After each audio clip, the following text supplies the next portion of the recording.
24 जुलाई 2017 जब प्रणब मुखर्जी ने राष्ट्रपति पद को त्यागा था। प्रणब मुखर्जी ने राष्ट्रपति पद से विदा होते हुए सहिष्णुता का संदेश दिया था, जिसे दुनिया ने भले ना सुना हो, लेकिन भारत ने उसे बड़े गौर से सुना था।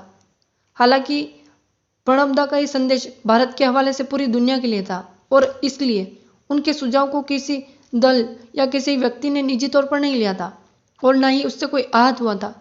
उन्होंने स्पष्ट तौर पर कहा था कि आज पूरी दुनिया में असहिष्णुता का माहौल है।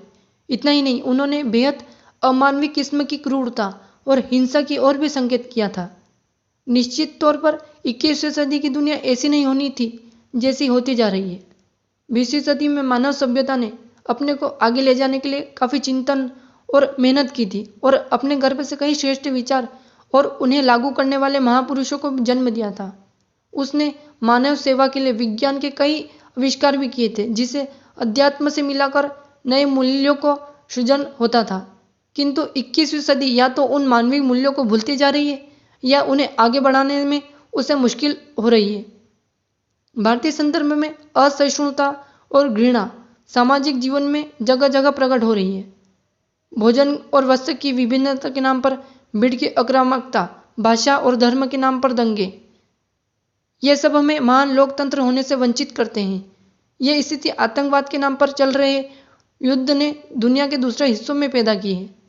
दुनिया की कई बड़ी ताकतें आपस में टकरा रही हैं।